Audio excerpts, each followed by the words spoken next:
खुश आमदीद कहते हैं। आज साढ़े नाल तशरीफ अवरा है जनाब मुदस्सर गोंदल साहब आल मकीम सऊदिया का जनाब छुट्टी आए इन्हों का कोई तबसरा अखबार करते हैं जे को साढ़े मुल्क के हालात चल रहे जे कुछ इन्हें आके तहसील किया। मुदस्सर साहब क्या हाल है जी, ठीक हो जी? अल्हम्दुलिल्लाह शुक्रिया अपने कीमती जी जी मेहरबानी टाइम कढ़िया साढ़े वास्ते बड़े बड़ी मसला नहीं जनाब। क्या फेल किया जे इतने अरसे तो बाद पाकिस्तान आए हो? बोला मैं तो आके सूरत हाल जट्टां दी वेखी है। अच्छा जेड़ा भी जट वेख्या ना वो वाला मस्कीन रोंदे ही अच्छा कोई भी जट खुशहाल नहीं। सही वेख लो कनक की सूरत हाल बिल्कुल कोई 2200 तो माने कोई आता 2500 मान उस विच खर्चे पट्टा पा के ना मैं वो जेड़ा पक्का है ना सही कोई बच जाता किसाना सही और कोई फायदा नहीं हुआ। असल तुम आए ने विसाख के सीजन में जो तो के को विसाख की रिलेशन चल रही है पंजाब में तुहाडे पिंड में के सूरत हाल है? गवर्नमेंट की तरफ तो मुख्तास किया गया रेट कितना चल रहा है साढ़े इलाके? रेट 2500 मैन ते लगदा नॉर्मल ना जेड़ा रेट सुनना भी चाहिए कोई 2200 आदा 2500 लेकिन कोनी जट ना मारे कई बारी देखी दा मैं भी कम माल ले गया छड़िया कणका विच छड़े फायदा च है की फायदा बिल्कुल फायदा मतलब डीजल नहीं इस वास्ते तक इकदामात बताए सोशल मीडिया के जरिए तुम इस्तेमाल करते हो सारे भाई जट बिलादरी भी करती है। गवर्नमेंट आवाज़ उठाओ इधर किसानों वास्ते क्योंकि साडा मुल्क किसानों बिना ना गुजर है। गवर्नमेंट ते उम्मीद ही कोई नहीं उसकी इस पासे जी तवज्जो ही कोई नहीं बिल्कुल ही कोई। डीजल तो महंगा होया जाता खाद महंगी हो जाती रेट फसल का कम तो कम होया जाता जट नमाना जिन भी बोलिया वो वाला रोंदे ही कोई जट खुशहाल इस साथ में ये सूरत किसानों के लिए बचत असबाब हो बचत वाले ही जाओ बचत वाली गाल बचत बिल्कुल फसल भी मतलब लाभे भी च नहीं लगे सही मतलब अगे फसल महंगी आई लाभे लाभ जाते हैं हूँ रेट है कोई नहीं लाभे आ दिन बस जेड़े इधे महीना लाना गरीब होना वो चलो 4 दिहाड़ियाँ ला पैसे इकट्ठे करके दाने ही बनना दाने ला नहीं अड्डा विसाख होंदा है हर किसान के चेहरे ते जनाब मुस्कुराहट हो चेहरा उधर लहलाहट होंदा है खुशी होंदी है विसाख बनना है इस बारी बंदा तैयार ही नहीं कणक बनना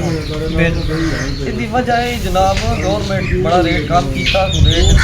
बढ़ाओ ये ना वना अगले कई साल मारो ही मारो कहना सुनिया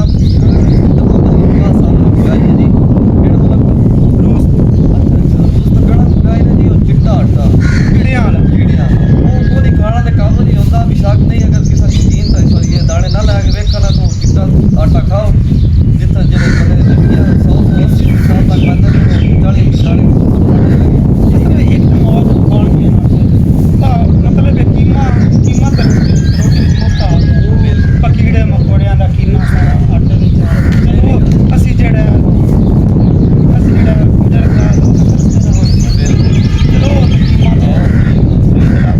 असल इस तमाम का इलाज है जी किसानों के अग में बात नहीं ना होती उन्होंने कीमत शिमनी रात आए खाना असल जेड़े किसान माने की करे कितने तजाज हो वो अगो छोटे डंडे लैके की करे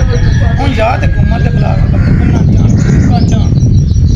देखो तुसी आप ओवरसीज पाकिस्तान आजाद होता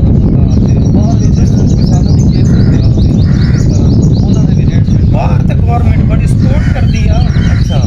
मैं हूँ अरबा में चरंदा डीजल तो बिल्कुल फ्री है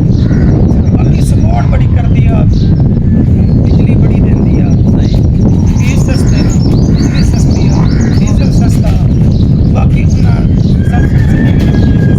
वो जड़े करते हैं कोई भी मुल्क हो तरक्की का इंसान होते बिल्कुल किसान होता वो किसान को जा रहा कणक है चावल है मेन चीज़ दे ही है अगर ये नहीं डाला अपने मुल्क में चल पता करा कि असल साड़ी गवर्नमेंट समझ नहीं आ रही जितना भी है ना तरक्की याफ्ता मुल्क करो देख लो बाकी जड़े मुल्क अगर जेड़ा किसान खुशहाल है तो मुल्क